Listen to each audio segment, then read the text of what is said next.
नमस्कार, business plus टेलिभिजनको news bulletin business टुडेमा स्वागत छ। म जीवन खड्का। सुरुमा हेडलाइन्स।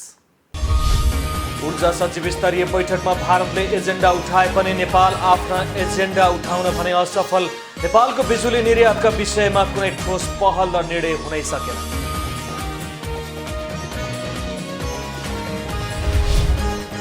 फिल्म चिखानेपानी आयोजनामा भुक्तानी विवाद कायमै।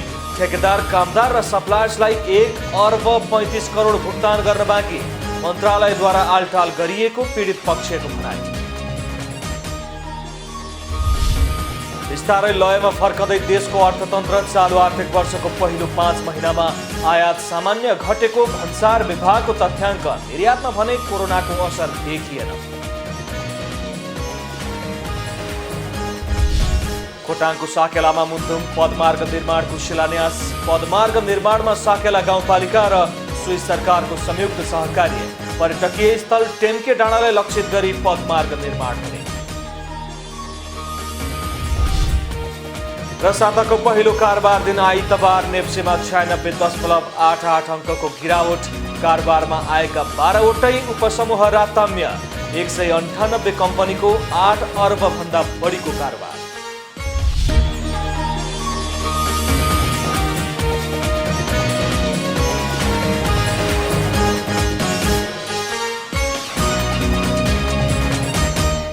बिजनेस टुडेको सुरुमा नेपाल भारत ऊर्जा सचिव स्तरीय बैठक सम्बन्धी समाचार। मङ्सिर 26मा भएको नेपाल भारत ऊर्जा सचिवहरूको बैठकमा भारतले आफ्ना एजेन्डा प्रवेश गराउन सफल भए पनि नेपालले भने आफ्ना एजेन्डा प्रवेश गराउनै असफल भएको देखिएको छ। ऊर्जा सचिव स्तरीय बैठकमा नेपालको बिजुली भारत वा बङ्गलादेशमा निर्यातबारे भारतीय पक्षले ठोस कुरा गर्नै चाहेन। एक रिपोर्ट।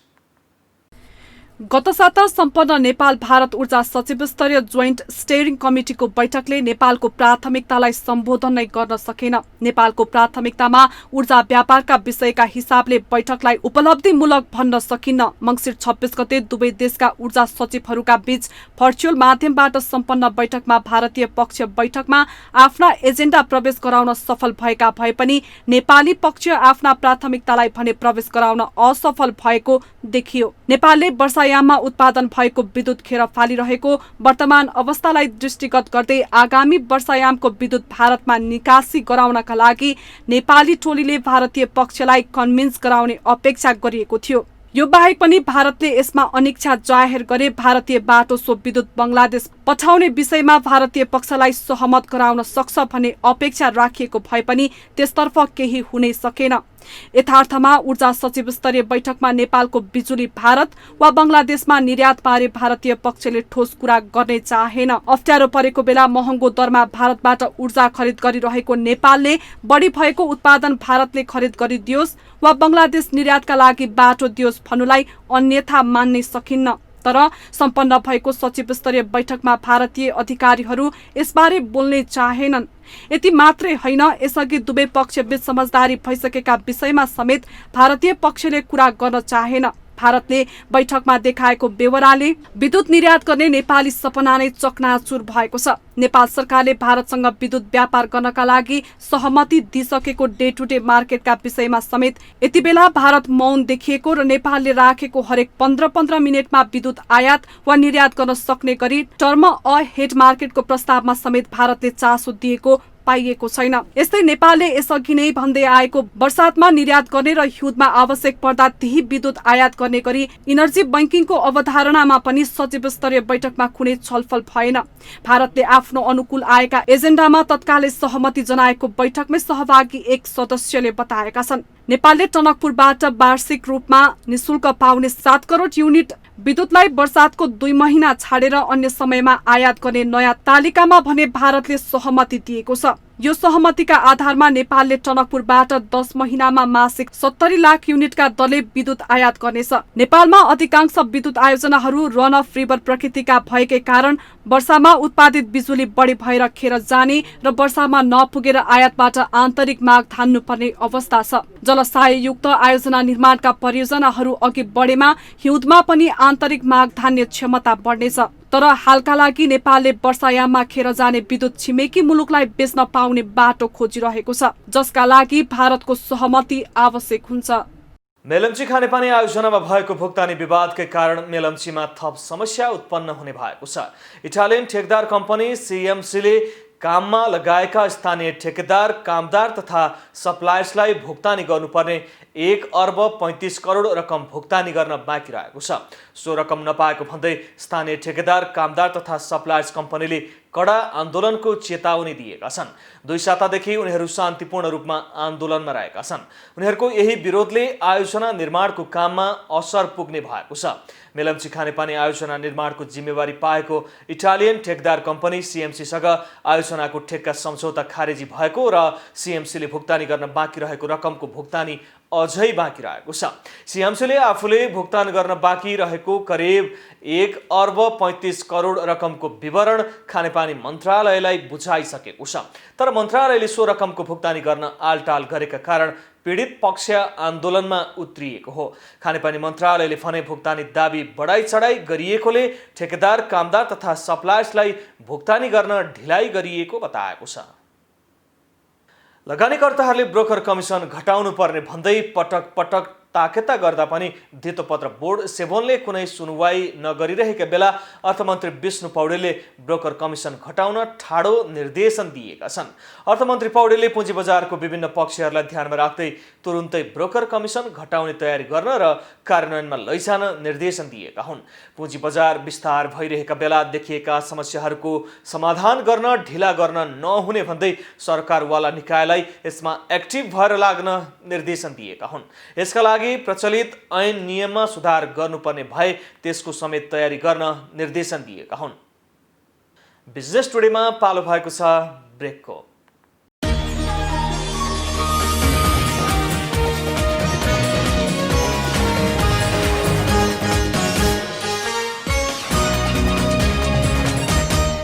बिजनेस टुडेमा पुनः स्वागत छ। अब बाँकी समाचार। नेपालको अर्थतन्त्र बिस्तारै चलायमान हुँदै गएको देखिएको छ। कोरोना कहरका बीच चालु आर्थिक वर्षको पहिलो 5 महिनामा नेपालले 5 खर्ब भन्दा बढीको आयात गरेको छ भने निर्यात व्यापार गत वर्षकै हाराहारीमा देखिएको छ। एक रिपोर्ट। चालु आर्थिक वर्षको पहिलो 5 महिनामा नेपालले 5 खर्ब 25 अर्ब 49 करोड रुपियाँ बराबरको आयात गरेको छ। गत वर्षको यही अवधिमा भएको आयात 5 खर्ब 81 अर्ब 25 करोड रुपियाँ रहेको थियो। यो तथ्याङ्कलाई हेर्दा गत वर्षको तुलनामा यो आर्थिक वर्ष पहिलो 5 महिनाको आयात गत वर्षको भन्दा 9.59% कम हो। यसमा प्रमुख हिस्सा निर्माण तथा औद्योगिक कच्चा पदार्थको रहेको छ। निर्माण तथा औद्योगिक कच्चा पदार्थको आयातमा देखिएको वृद्धिले देशको अर्थतन्त्र चलायमान हुन थालेको बताएको छ। भन्सार विभागको तथ्याङ्कले चालु आर्थिक वर्षको पहिलो 5 महिनासम्ममा आयात सामान्य घटेको देखिएको छ। उता निर्यात व्यापार भने गत वर्षकै हाराहारीमा देखिएको छ। आयातले लय पक्रनु र निर्यात व्यापार गत वर्षकै हिसाबले कायम रहनाले भन्सार राजस्व सङ्कलनमा पनि सुधार देखिएको छ। चालु आर्थिक वर्षको मङ्सिर मसान्तसम्ममा 5 खर्ब 25 अर्ब 49 करोड रुपियाँ बराबरको वस्तु तथा सेवा आयात भएको छ। यता निर्यात भने 50 अर्ब 5 करोड रुपियाँ बराबरको भएको छ। निर्यात 5.12% बढेको हो। गत आर्थिक वर्षको सोही अवधिमा 47 अर्ब 61 करोड रुपियाँको निर्यात भएको थियो। आयात घटे पनि भन्सारमा आयातित वस्तुबाट सङ्कलित हुने राजस्व 3.6% बढेको छ। चालु आर्थिक वर्षको मङ्सिर मसान्तसम्म 1 खर्ब 58 अर्ब 66 करोड रुपियाँ भन्सार राजस्व सङ्कलन भएको छ। गत आर्थिक वर्षको सोही अवधिमा 1 खर्ब 53 अर्ब 15 करोड रुपियाँ राजस्व उठेको थियो। यो अवधिमा एमएस बेलेट कोइला निर्माण सामग्रीहरूको आयात सर्वाधिक भएको भन्सार विभागले जनाएको छ। वर्षौंदेखि डम्पिङ साइटको रूपमा प्रयोग गरिँदै आएको सुनसरीको धरान उपमहानगरपालिका वडा नम्बर 2 र 3 को संगम स्थल दोभान चोकमा सुन्दर पार्क निर्माणको कार्य सुरु गरिएको छ। वर्षौंदेखि दुर्गन्धित स्थानको रूपमा चिनिएको सो स्थानलाई उपमहानगरले पार्कको अवधारणा ल्याएर काम सुरु गरेपछि यसको परिचय नै फेरिन थालेको छ। एक रिपोर्ट। 9 बिघा क्षेत्रफलमा फैलिएको धरान 17 स्थितको यो सप्तरङ्गी पार्क हो। 22 वर्ष अगाडि निर्माण सुरु गरिएको यो पार्क संरक्षणको अभावमा हाल जंगलमा परिणत भएको छ।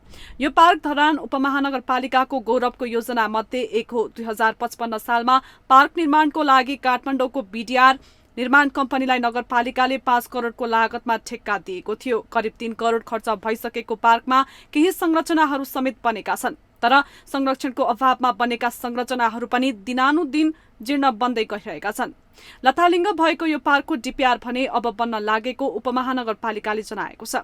थोरै थोरै रकमबाट उपलब्ध भएर कामहरू हुँदै आएको छ र त्यो पनि सुरु भएको पनि धेरै नै वर्ष भइसक्यो र काम रोकिएको त होइन। अब पछिल्लो अवस्थामा चाहिँ अब यो स्थानीय सरकार गठन भइसकेपछि चाहिँ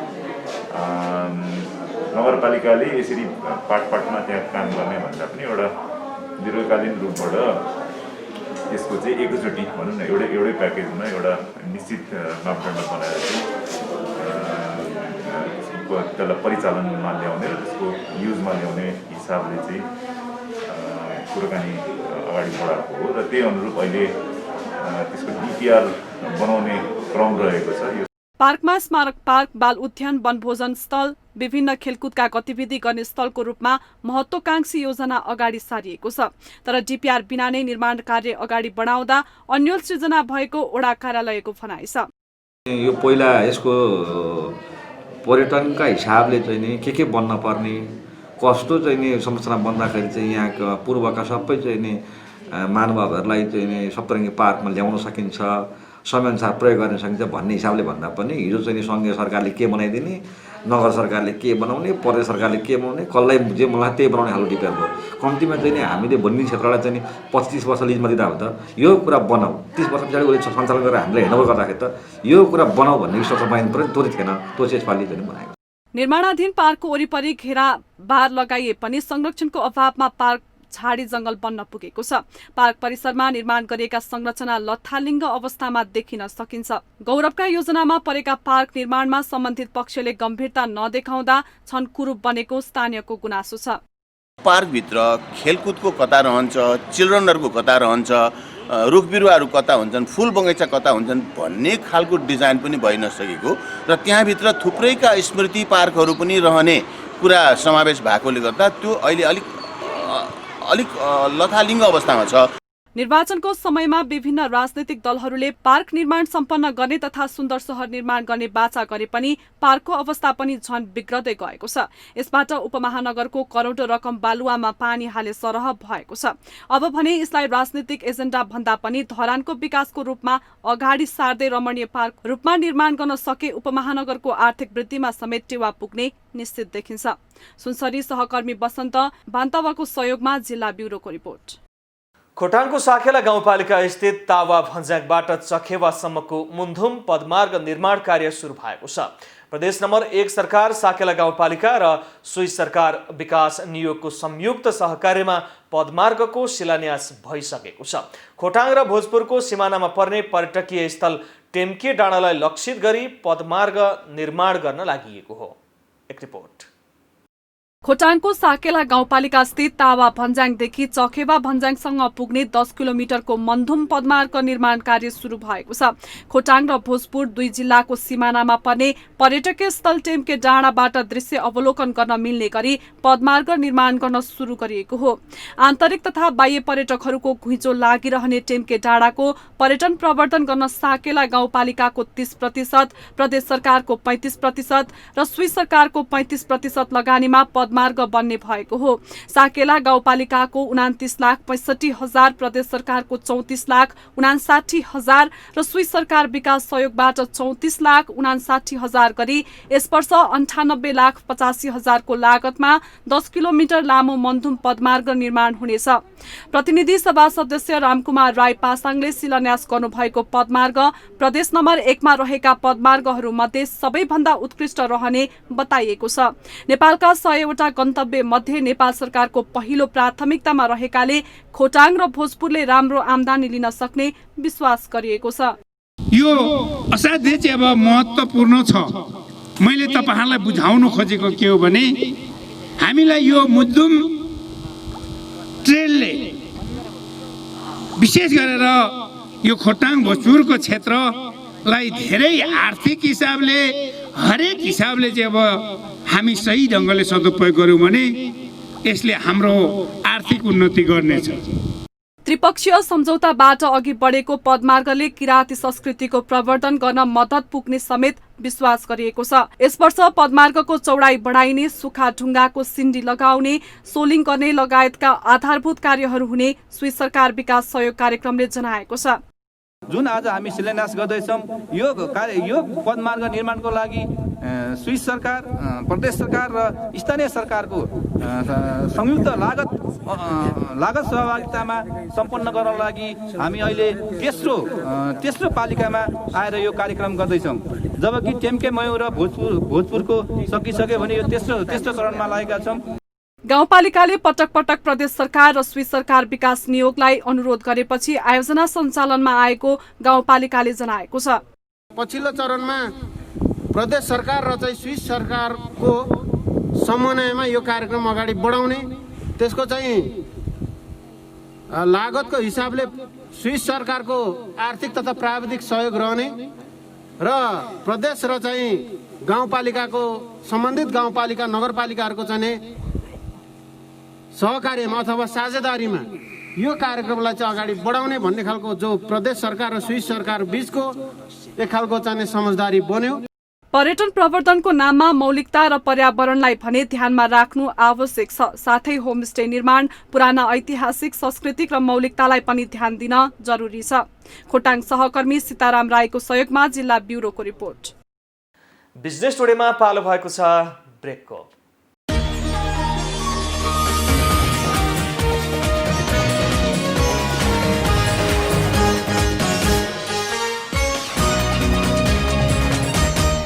बिजनेस टुडेमा पुनः स्वागत छ। अब बाँकी समाचार। कारोबारको पहिलो दिन आइतबार नेप्सेमा उच्च अङ्कको गिरावट आए पनि कारोबार रकममा भने सुधार आएको छ। यस दिन नेप्सेमा 4.77% को गिरावट आएको हो। शेयर बजार परिसूचक नेप्से 96.88 अङ्कले ओह्रालो लागेर 1935.63 बिन्दुमा आएर थामिएको छ। एक रिपोर्ट। कारोबारको पहिलो दिन आइतबार कारोबार रकममा सुधार आएसँगै नेप्सेमा करिब 9 अर्ब रुपैयाँ नजिक कारोबार भएको हो। गत साताको अन्तिम दिन 6 अर्ब रुपैयाँ बराबरको कारोबार भएको थियो। यस दिन 198 कम्पनीका 1,40,50,000 किता शेयर 77,100 पटक कारोबार भएका छन्। ठूला कम्पनीका शेयर मापक गर्ने सेन्सिटिभ सूचक पनि 4.25% ले ओह्रालो लागेर 369 बिन्दुमा सीमित भएको छ। सेन्सिटिभ सूचक भने 16.39 अङ्कले ओह्रालो लागेको हो। यस दिन कारोबार भएका सबै उपसूचकहरू नकारात्मक देखिएका छन्। उपसूचकहरू नकारात्मक देखिए पनि युनाइटेड इदी मार्दी अरबी हाइड्रो पावरको सर्वाधिक 9% को दरले शेयर मूल्यमा वृद्धि आएको छ। त्यसैगरी एभरेस्ट इन्सुरेन्सको 7, महुली लघुवित्तको 6, सनराइज फर्स्ट म्युचुअल फन्ड र वेस्ट फाइनान्स कम्पनीको 4.4% का दरले शेयर मूल्यमा वृद्धि भएको छ। साथै सूर्योदय लघुवित्तको सबैभन्दा धेरै 10% ले शेयर मूल्य घटेको छ भने नेरुण्डे लघुवित्त, स्वावलम्बन लघुवित्त, छ्याङदी जलविद्युत र नेपाल इन्सुरेन्स कम्पनीको शेयर मूल्य 9% का दरले घटेका हुन्। जीवन बीमा सबैभन्दा धेरै 669 अङ्कले ओह्रालो लागेको छ भने निर्जीवन बीमा 529, उत्पादकमूलक 140, अन्य 139, जलविद्युत 110, व्यापार 86, विकास बैंक 80, होटल 51, वाणिज्य बैंक 44, वित्त 20 र म्युचुअल फन्ड 0 अङ्कले ओह्रालो लागेका हुन्। कारोबारको पहिलो दिन नेपाल लाइफ इन्सुरेन्स कम्पनीको सर्वाधिक 1,07,19,00,000 रुपैयाँको कारोबार भएको छ। फर्स्ट माइक्रो फाइनेन्स लघुवित्तको गएको 2 त्रैमासको खुद मुनाफामा क्रमशः वृद्धि आएको छ भने 1 त्रैमासमा गिरावट आएको छ। चालु आर्थिक वर्षको पहिलो त्रैमासमा 11 र गत आर्थिक वर्षको चौथोमा 5% को वृद्धि आएको हो भने तेस्रो त्रैमासमा 6% ले खुद मुनाफामा कमी आएको छ। एक रिपोर्ट। चालु आर्थिक वर्षको पहिलो त्रैमाससम्मको तुलनामा गत आर्थिक वर्षको सोही अवधिमा फर्स्ट माइक्रो फाइनान्सले 2,97,00,000 रुपैयाँ खुद मुनाफा गरेको छ भने गत आर्थिक वर्षको चौथो त्रैमाससम्मको तुलनामा आर्थिक वर्ष 2076-77 को सोही अवधिमा 13 करोड 97 लाख रुपियाँ गरेको बताइएको छ। साथै गत आर्थिक वर्षको तेस्रो त्रैमाससम्मको तुलनामा आर्थिक वर्ष 2076 को सोही अवधिमा 8 करोड 66 लाख रुपियाँको खुद मुनाफा गरेको छ। पहिलो त्रैमासमा लघुवित्तको खुद ब्याज आम्दानी 124% बढेर 5 करोड 27 लाख रुपियाँ कायम भएको छ। यस त्रैमासमा ब्याज आम्दानीमा 27% गिरावट आएर 13 करोड 12 लाख रुपियाँ कायम भएको छ भने ब्याज खर्चमा 43% को कमी आएर 7 करोड 85 लाख रुपियाँमा सीमित भएको जनाइएको छ। लघुवित्तले 6 अर्ब 3 करोड रुपियाँको ऋण लगानी गरेको छ। चौथो त्रैमासमा लघुवित्तको खुद ब्याज आम्दानी 19 करोड 41 लाख रुपियाँ रहेको छ। यस अवधिमा लघुवित्तको ब्याज आम्दानी 10% बढेर 74 करोड 66 लाख रुपियाँ कायम भएको छ। त्यसैगरी ब्याज खर्चमा 19% वृद्धि आएर 55 करोड 24 लाख रुपियाँ भएको छ। लघुवित्तले यस त्रैमासमा 5 अर्ब 54 करोड 27 लाख रुपियाँको ऋण लगानी गरेको छ। त्यसैगरी तेस्रो त्रैमासमा भने लघुवित्तको खुद ब्याज आम्दानी 95% बढेर 13 करोड 87 लाख रुपियाँ कायम भएको छ। यस त्रैमासमा ब्याज आम्दानीमा 14% बढेर 74 करोड 43 लाख रुपियाँ भएको छ। साथै ब्याज खर्चमा पनि 22% का दरले बढेर 40 करोड 55 लाख रुपियाँमा सीमित भएको बताइएको छ। यस अवधिमा फर्स्ट माइक्रो फाइनान्सको ऋण लगानी 7% बढेर 5 अर्ब 97 करोड रुपियाँमा सीमित भएको छ। बुलेटिनको अन्त्यमा अहिलेसम्मका हेडलाइन्स। ऊर्जा सचिव स्तरीय बैठकमा भारतले एजेन्डा उठाए पनि नेपाल आफ्ना एजेन्डा उठाउन भने असफल। नेपालको बिजुली निर्यातका विषयमा कुनै ठोस पहल र निर्णय हुनै सकेन।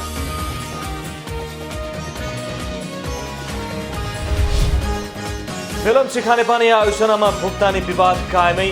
ठेकेदार, कामदार र सप्लायर्सलाई 1 अर्ब 35 करोड भुक्तान गर्न बाँकी। मन्त्रालयद्वारा आलटाल गरिएको पीडित पक्षको भनाइ। बिस्तारै लयमा फर्कँदै देशको अर्थतन्त्र। चालु आर्थिक वर्षको पहिलो 5 महिनामा आयात सामान्य घटेको भन्सार विभागको तथ्याङ्क। निर्यातमा भने कोरोनाको असर देखिएन। खोटाङको साकेलामा मुन्धुम पदमार्ग निर्माणको शिलान्यास। पदमार्ग निर्माणमा साकेला गाउँपालिका र स्विस सरकारको संयुक्त सहकार्य। पर्यटकीय स्थल टेम्के डाँडालाई लक्षित गरी पदमार्ग निर्माण हुने। र साताको पहिलो कारोबार दिन आइतबार नेप्सेमा 96.88 अङ्कको गिरावट। कारोबारमा आएका 12वटै उपसमूह राताम्य। 198 कम्पनीको 8 अर्ब भन्दा बढीको कारोबार।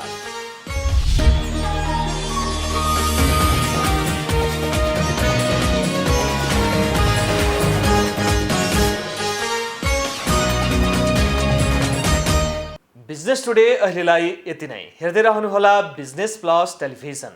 Business plus, business first. नमस्ते।